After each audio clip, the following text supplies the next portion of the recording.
Train!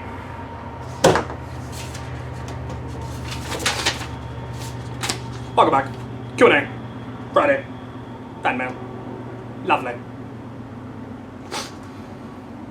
Minicamp project is out and about. I don't think I've heard anything back from any of the people that have acquired them. Hopefully they're doing silly stuff and we'll get them moved on to the next people soon. I shall have to follow up on that. Still not taking commissions or repairs.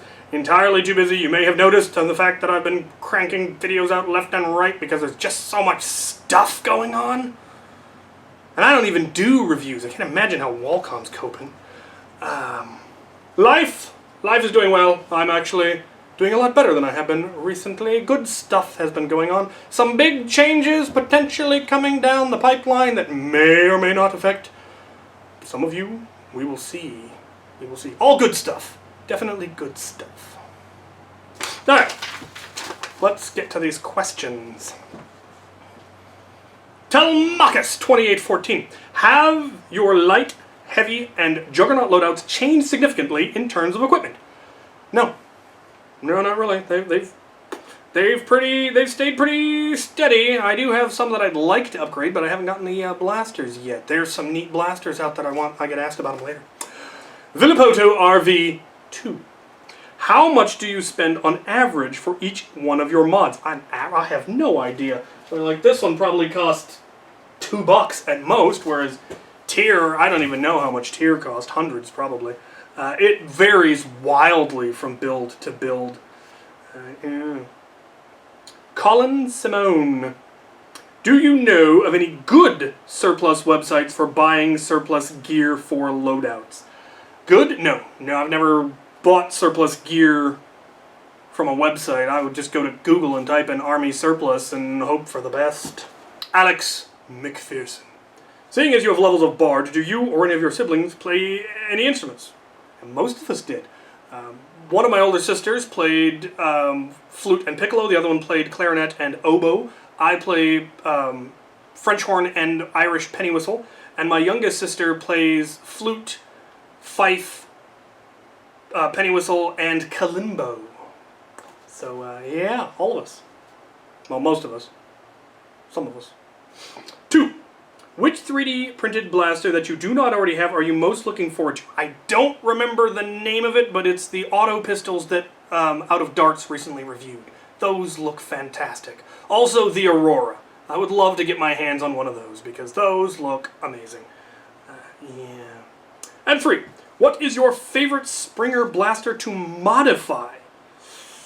Ooh, probably the Hammer Shot, honestly. It's the one I've probably modded the most. Yeah, I'm going to go with that. Hammer Shot. Just cause. Nathan Talisian. If you had to stuff a wombat with pasta and sauce, what flavor of gummy would make your toes twitch during the gallons of Lego Samba? See, this man is asking the real questions. And the answer is, of course, blue, because chickens can't tango. T-Man forever. Mr. Xavier. Mr. Xavier? Mr. Xavier, how very dare you, sir? I did not become the leader of an international militia of nerfers and root beer cultists to be called Mr. Sir. I have not been leading a company of professional mercenaries for half of my life to be addressed in this manner, sir. I'm trying to mod a long shot. Any recommendations on what I should do?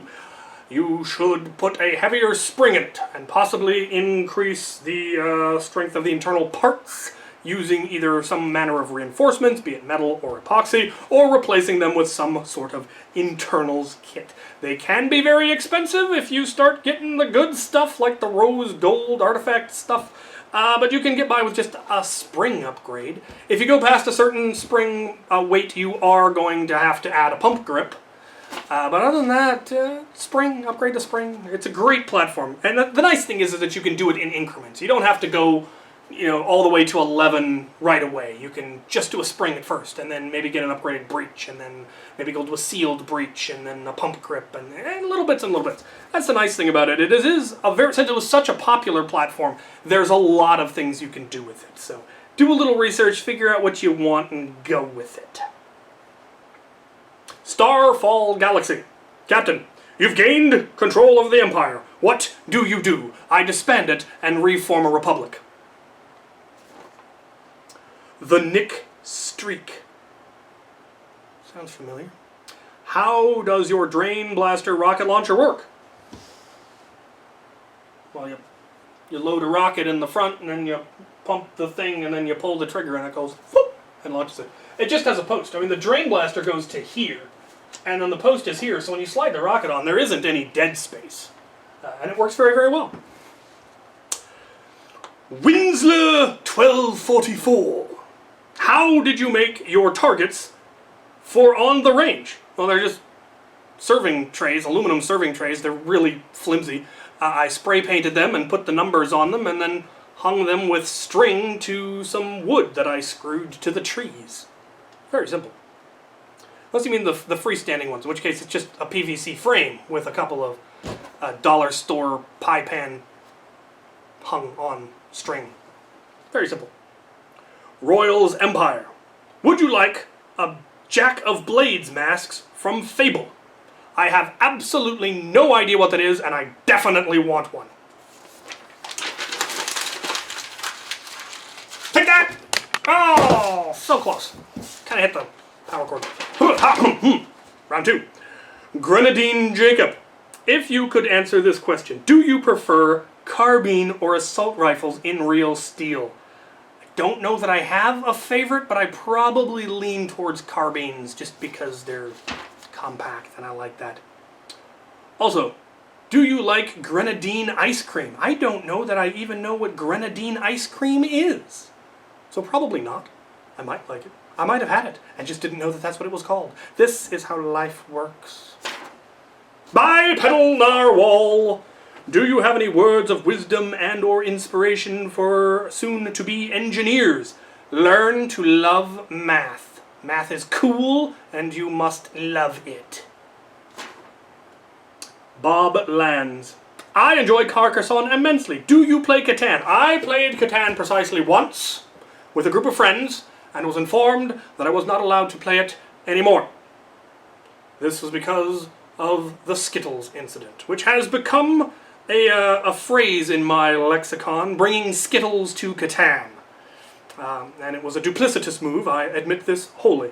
But it was a decided loophole in the rules, and I decided to run with it. Bringing Skittles to Catan is the phrase that I use when you bring outside resources into a game that has in-game resources. So in Catan, there are resources that you're trying to get, and you can trade resources to other players, and there's no rules on what is and isn't a fair trade.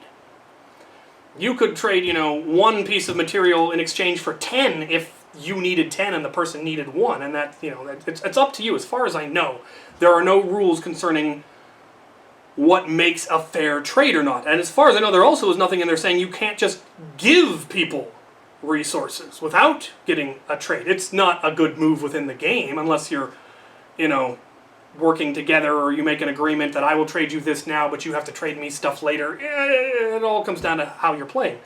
But I needed a particular resource and didn't have any resource that the guy who had all of that resource needed, but I did have a big bag of Skittles, and he liked Skittles, so I traded him Skittles for his resource. And his brother, who was by far the best player and who did end up going on to win, barely. He beat me by like 1 point in 1 turn. He was absolutely incensed at the very idea that I would use Skittles to make a trade in Catan. He was just, you can't bring Skittles to Catan. Like, why not? He could give me this stuff for free. In this case, I'm just giving him Skittles. Like, well, I mean, I could give someone money and then I could just buy my way into winning the game. Like, yeah, and I'd consider that fair. I'll take your money. So that was the phrase that I use when you bring outside resources. So I kind of did that in Afterworld, because if you brought water, because it was going to be like 113 degrees or something ridiculous at the event, and so they wanted to make sure that everyone was hydrating. And so if you brought one of the NPCs, a particular NPC, an empty bottle to show that you had been drinking water, he would give you in-game currency.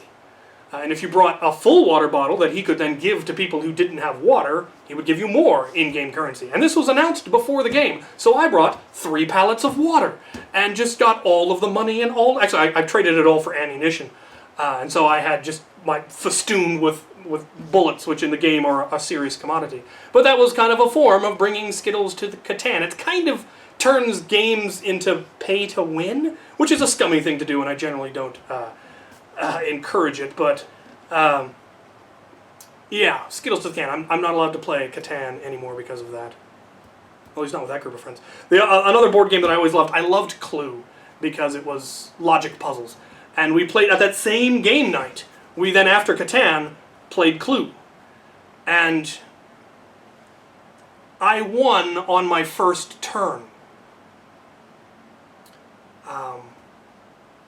And they assumed I had to have been cheating, and I wasn't cheating, I was just playing the game that much better than everyone else. We had so many players that it was possible to work out. I was able to work out what it had to be in one trip around the table. And they assumed I had to have been cheating, so they decided, okay, we're going to play again, and this time we're all going to gang up on you, and we're going to do something sneaky. And so it ended up taking me 2 turns, 2 whole turns, to work out, 2 turns to work out that the correct solution was that it was Colonel Mustard in the library with the hall. They didn't put in a weapon, they put in 2 rooms because they didn't think I'd be able to figure that out. But I figured it out in 2 turns. And so I'm not allowed to play Clue anymore either. Burn Sicilian. If you had to be one alien race from Star Wars besides human, what race would you choose and why? The Tong would be my choice.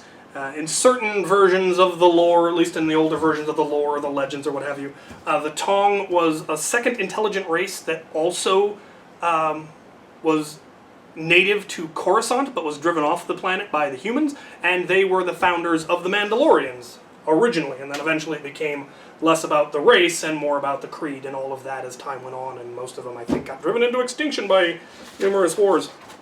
So the Tong, that would be my choice. Pigfish99.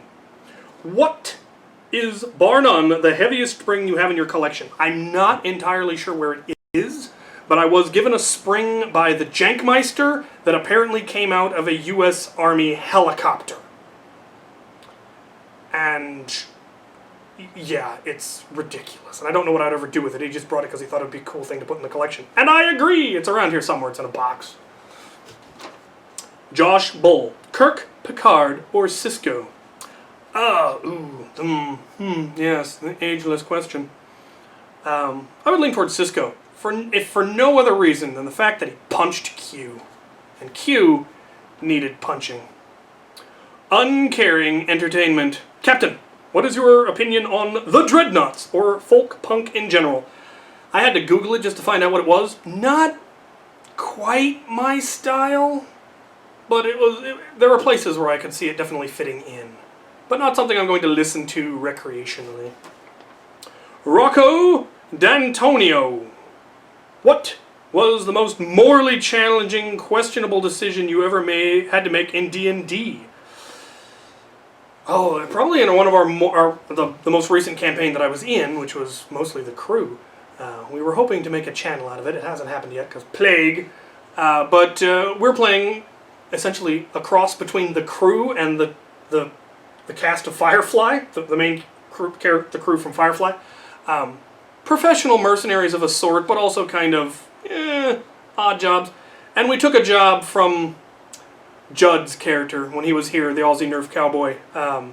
He came in as a one-shot character for a campaign, and we got hired by him to do some dubious stuff. It was not the work of soldiers, it was the work of murder hobos.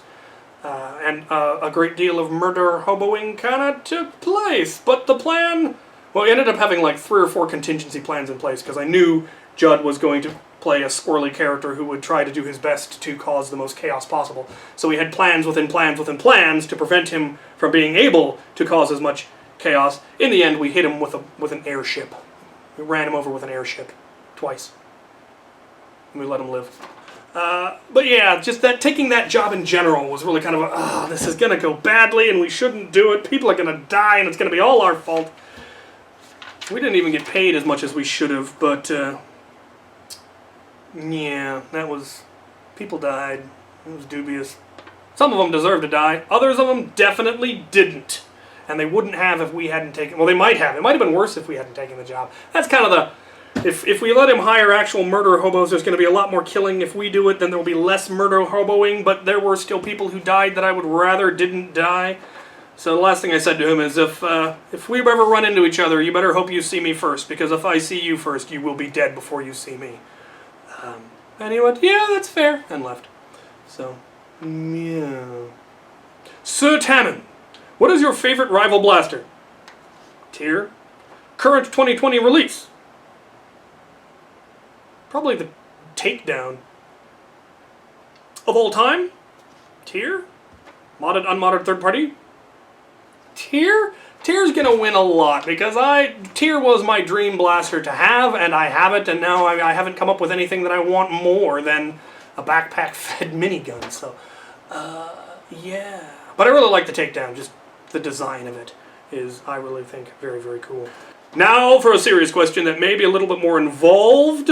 We'll see how long I decide to make this answer. Kitten Claws. What has your experience as a YouTuber been, as honest, ups and downs, about the challenges and trials as you can make it? It has definitely been, by far and large, a hugely positive experience for me. I mean, so much of what I have now, this shop and the auxiliary and the travels that I've been on, and so much, most of the friends that I've made in my life recently, have all been a result of my YouTube channel and of Nerf. And that has been incredible. I also do have the very distinct advantage of it's not my career. It's a hobby. And it still is, even after 5 years. I've made no effort to make YouTube my full-time job. I have a full-time job. I have a very rewarding and lucrative career with Dell that I've been working for them for over 7 years now. And that pays my mortgage and pays my bills and pays for my food and all of that. So my YouTube just pays for itself. All of the money that I make from YouTube goes back into YouTube for buying blasters and for getting tools and materials for the builds that I do and all of the travel to the events that I go to and Lego at this point as well. That is all funded through YouTube and for that. Patreon is going to be paying for materials for the shop. Buying motors and switches and tools and all of that is what the Patreon is going towards. So I'm not making a profit off of it, and I'm making no effort to do so. I could. If I wanted to actually make it my full-time career, I have no doubt that I probably could. But I don't want to. I like my steady that's not even a 9 to 5, it's remote, and I work when I have work to do. But that is an advantage that I have that a lot of people don't have. I'm lucky. I have a job that allows me to do that gives me that time, that gives me the vacation time to travel and the freedom of my schedule to be able to do all of this. That is something where I got very lucky. I also got very lucky in that I got a huge boost to begin because I was featured on Wallcom's channel, and so by the time I even started uploading videos, I already had 750 subscribers on a channel with no videos. And then I started making videos, and as they got well received, I started improving. I got better cameras, I got better editing software, I got, I improved the way I do things. But it's been very, very positive. The biggest negatives, trolls, but you learn real quick how to deal with them. You block them. It's 2 mouse clicks in YouTube Manager to block somebody from being able to comment on your channel. And there's just, I don't engage with trolls. I have zero tolerance with trolls. I do not feed the trolls. When somebody comes to my channel and says, "Oh, you're probably a virgin living in your mother's basement."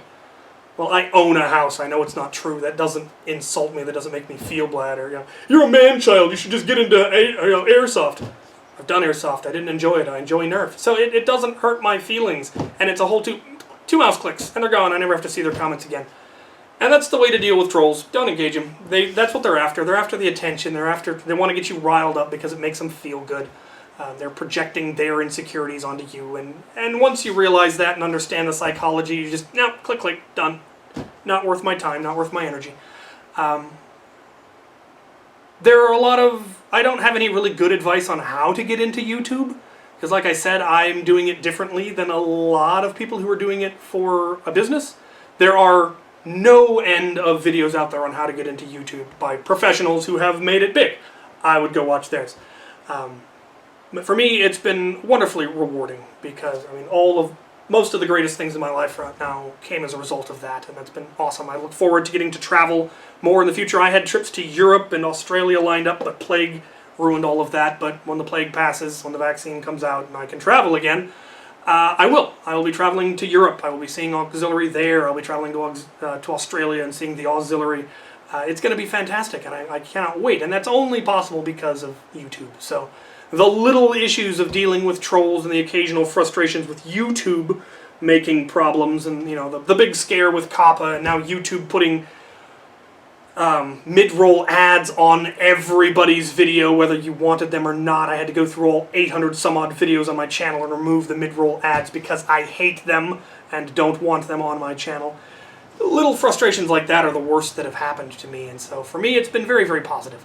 I cannot say that anyone else's experience will be the same, but that's what it's been for me. So, an excellent question. All right. Huh. How was it? This was like 3 feet off. Pitiful. Absolutely pitiful. All right. Now, for some editing magic.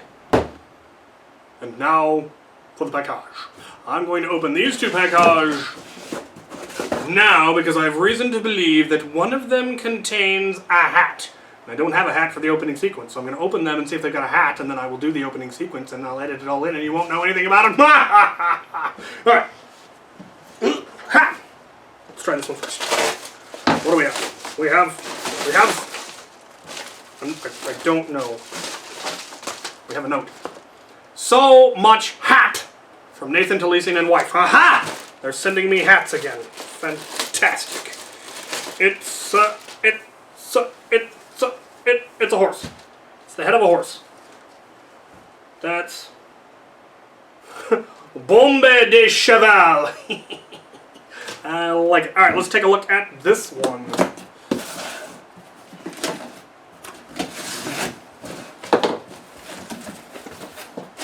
It's also a hat.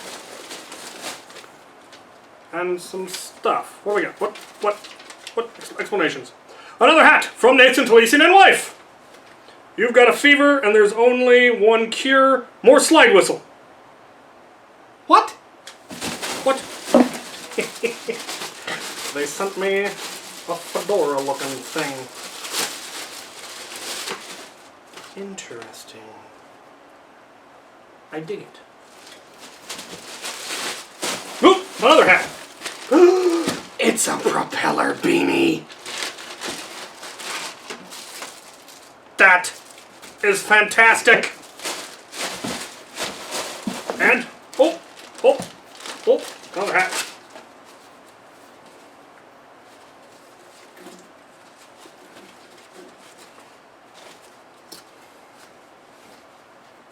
I might have one of these already. I'm not sure. Good Lord, more. A hat. Yup. Yep, that's a slide whistle. That is a slide whistle.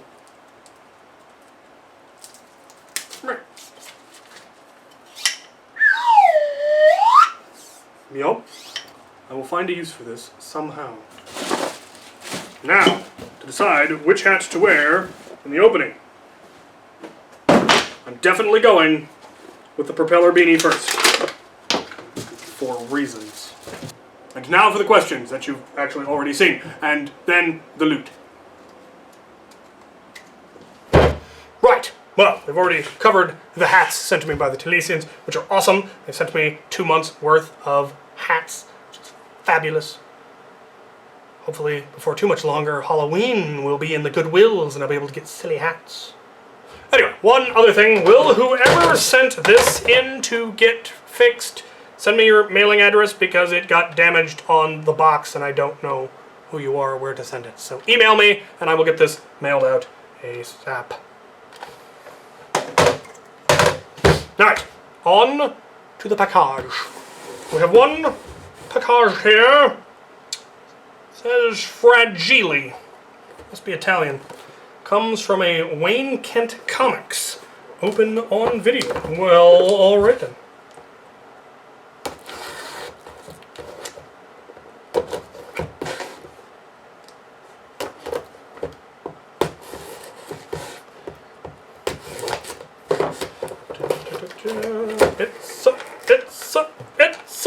I don't know.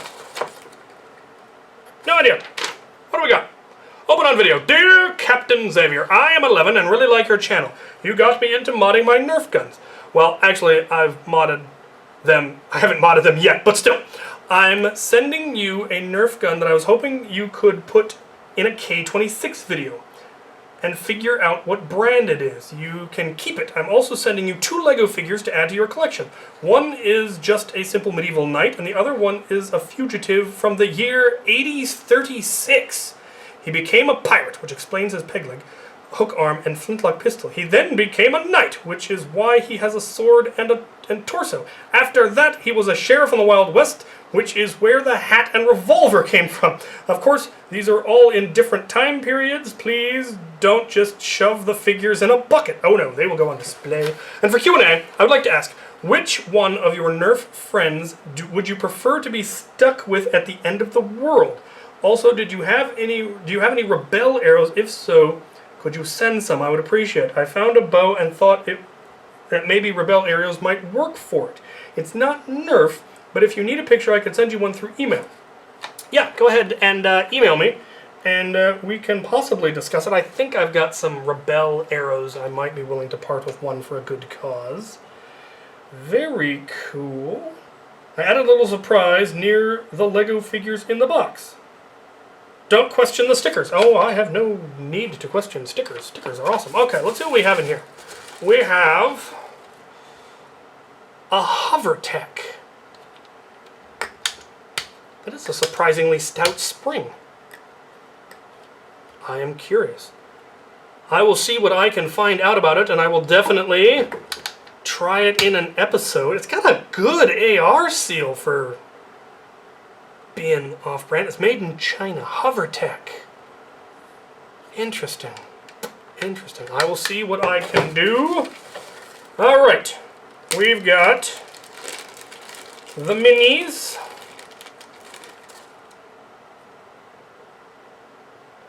We've got a perfectly ordinary knight. A really nice looking one, too. Yeah. I like the armor. That metallic armor looks really cool, and he's got a flail and a shield. He will definitely get put into...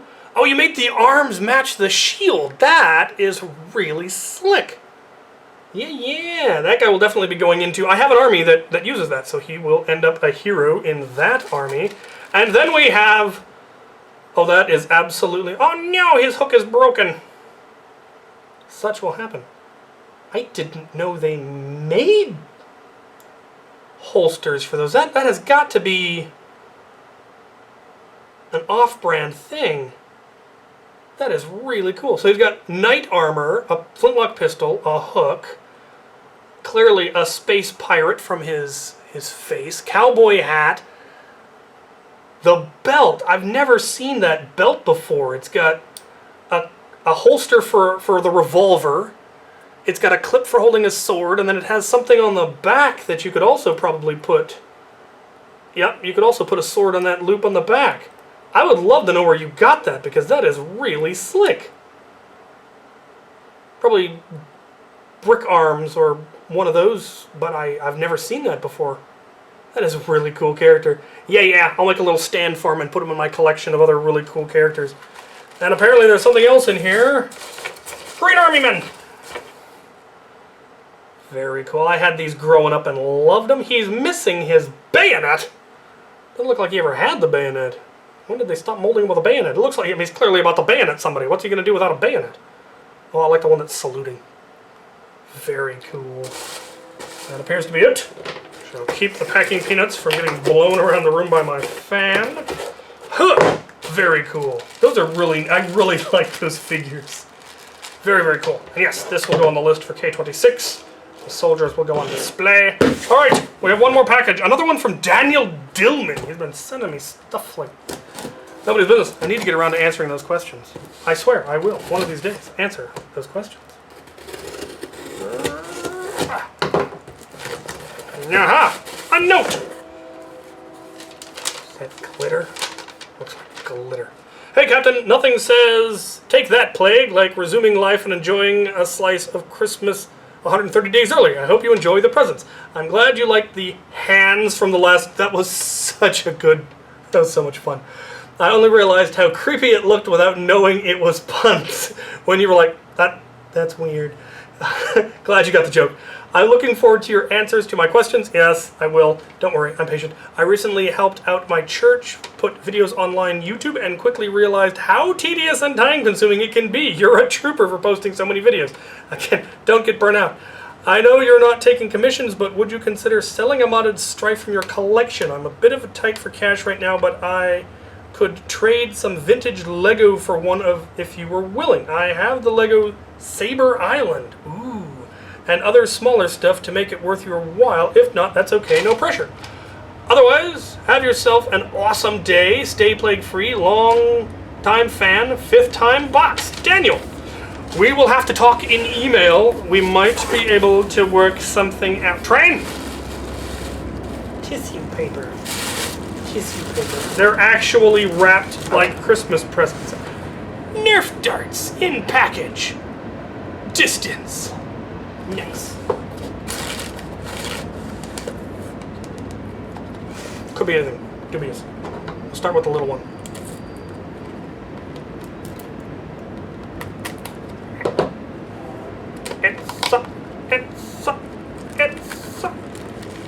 It's Lego!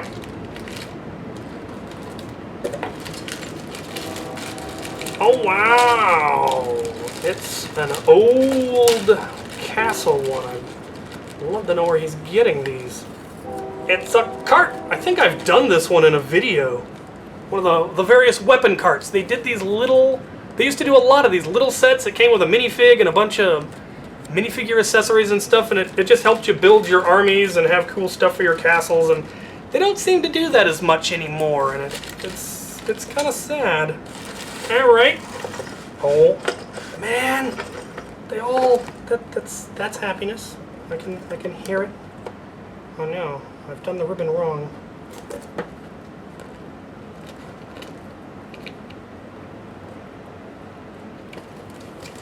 Fine, be that way.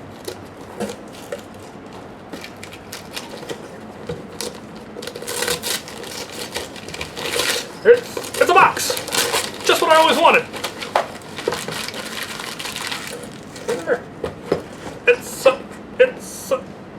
It's an award of excellence! Oh, it's another vintage... Oh! M-Tron. Very cool. Again, little M-Tron set. I'll have to do these... I may do them all together as a by-the-book episode. Just a bunch of little ones. Very cool, because I have Classic Castle and Classic Space in a collection in my Lego room, and these will fit in nicely. What we have here is another box! Another Excellence Award, apparently. This time it's... Oh, that is old school. Old school helicopter. I don't have any vintage town, but I might have to add some just for this. Oh, that is amazing. Wow. Speaking of, how has YouTube been to me, it's been stuff like this. Getting vintage Lego mailed to me by people I've never met was certainly not something I ever expected would happen as a result of starting a Nerf YouTube channel, but it's definitely one of the best things. It's a box! Just what I always wanted! Challenge Award! Ooh, I'm moving up in the world.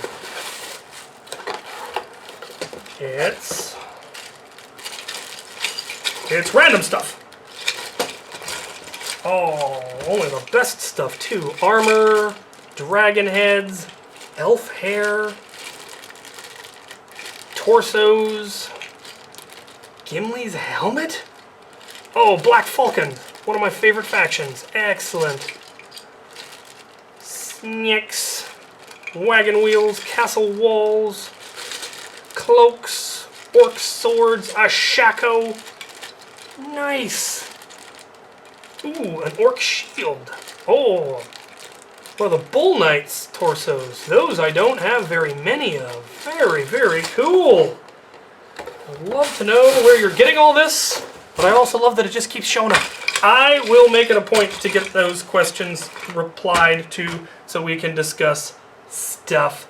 The young fellow who sent me this, I will email you about possible transactions, and it will be lovely. So, as always, you people send me the coolest stuff. You spoil me absolutely rotten, and it is what makes this such a wonderful experience and why I've kept at it. It really has been the people who watch my channel, the people who support my channel are the reason that I keep doing it, because getting all of the positive comments, people saying, hey, you helped me with this, you helped me with that, me and my son have gotten into this, we're doing these things.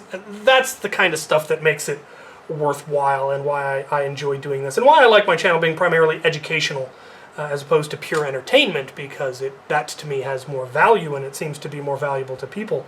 So yeah, this has been awesome. Thank you so much as always, and thank you for watching.